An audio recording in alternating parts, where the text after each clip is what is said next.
যে আমাদের জানেন যে বৈষম্য বিরোধী ছাত্র আন্দোলনে আমাদের অনেক নিহত হয়েছে এবং অনেক আহত হয়েছে।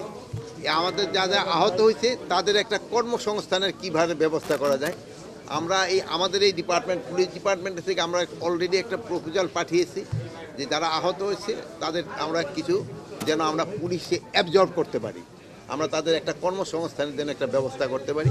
আমরা একটা প্রপোজাল পাঠাইছি, হয়তো সে যদি রাজি হলে আমরা আর সংখ্যাটা পেলে আমরা ওই যেহেতু এক একজনের তো এক এক রকমের সমস্যা, মানে যারা আহত হয়েছে তো মানে সবাই তো সব জায়গায় দেওয়া যাবে না, যে জায়গায় যাকে দেওয়া যায় ওই জন্য আমরা তাদের একটা কর্মসংস্থানের ব্যাপারেও আমরা আলোচনা হয়েছে এবং আমরা খুব তাড়াতাড়ি হয়তো তাদের থেকে কিছু আমরা নিব যারা আল্লাহ দিলে তাড়াতাড়ি সুস্থ হয়ে গেছে এবং ভবিষ্যতে যারা এখনও অসুস্থ বা ভবিষ্যতে সুস্থ হয়ে যেন আসতে পারে এটার একটা ব্যবস্থা করা। এই সংখ্যাটা কত স্যার? আমরা আপাতত আমরা 100 দিয়ে শুরু করতেছি, পরে হয়তো এই সংখ্যাটা আস্তে আস্তে বাড়াবো, যেহেতু আপনার প্রথম অবস্থায় তো এত পাওয়া তো সম্ভব হবে। ট্রাফিকের যে একটা সমস্যা এটা কিন্তু রয়ে গেছে, যদিও এই রাস্তা যানজটের সমস্যাটা আমার স্বরাষ্ট্র মন্ত্রণালয়ের একা কিন্তু দায়িত্ব না, এটা কিন্তু অন্যান্য মন্ত্রণালয়ের দায়িত্ব রয়ে গেছে, তবু আবার স্বরাষ্ট্র মন্ত্রণালয় কিন্তু এর সাথে জড়িত।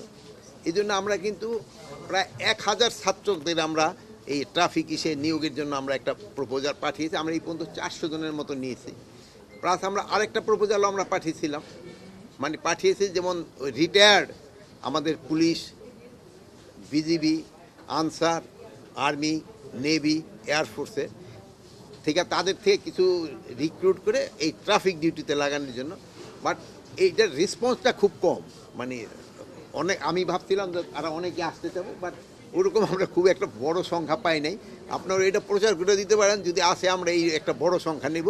বাট আপাতত আমরা 50-60 জনের মতো পাইছি। আমরা পাইলে হয়তো আমরা চেয়েছিলাম যে অন্তত 500 জন দিয়ে প্রথম শুরু করি এই ট্রাফিকে, বাট এই সংখ্যাটা পাওয়া যায় না।